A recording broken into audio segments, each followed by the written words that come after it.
தீர்ப்பிடுதல் ஒரு மனிதத்தன்மையற்ற செயல்.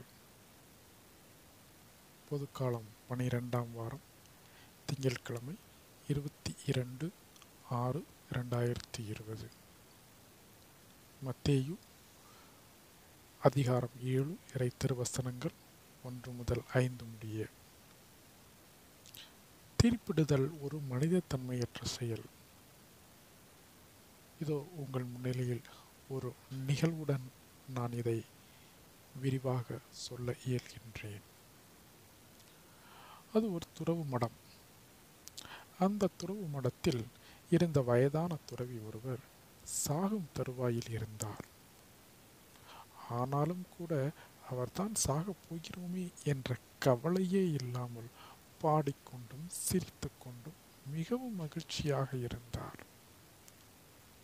அவரை பார்த்துவிட்டு அந்த துறவு மடத்தில் இருந்த தலைமை துறவி அவரிடம், சாகும் தருவாயில் இருக்கையில் இப்படியா நீங்கள் பாடிக்கொண்டும் சிரித்து கொண்டும் இருப்பது?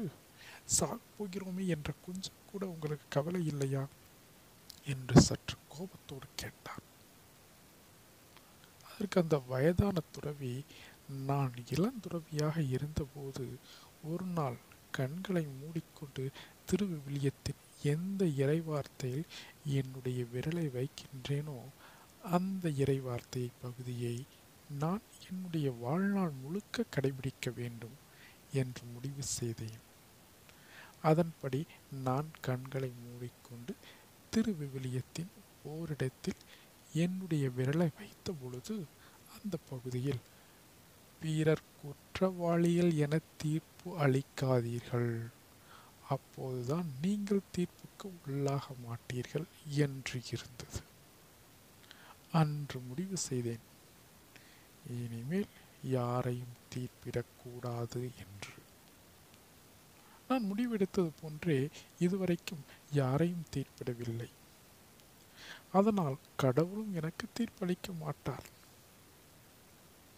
நல்ல தீர்ப்பு அளிப்பார் என்ற நம்பிக்கை எனக்கு இருக்கின்றது.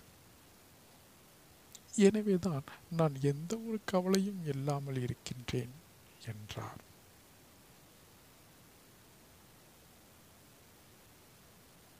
ஆம் அன்பானவர்களே, நாம் அடுத்தவரை தீர்ப்பிடாமல் இருக்கின்ற பொழுது நாமும் தீர்ப்புக்கு உள்ளாக மாட்டோம் என்ற செய்தியை இந்நிகழ்வு நமக்கு அழகாக எடுத்துரைக்கின்றது. இன்றைய நற்செய்தி வாசகமும் நமக்கு இதே செய்தியை தான் எடுத்து செல்கின்றது. நாம் அதை குறித்து மிகவும் சிந்தித்து பார்க்க வேண்டும். தீர்ப்பிடுதல் என்பது ஒரு பாவம். தீர்ப்பிடுதல் ஒரு பெரும் குற்றம். தீர்ப்பிடுதல் என்பது ஒரு மனித தன்மையற்ற செயல். ஆகவே நாம் சிந்தனைக்கு எடுத்துக்கொள்வோம். எப்பொழுதும் அடுத்தவர்களை பற்றி தீப்பிட்டு கொண்டிருப்பவர்கள் அல்ல.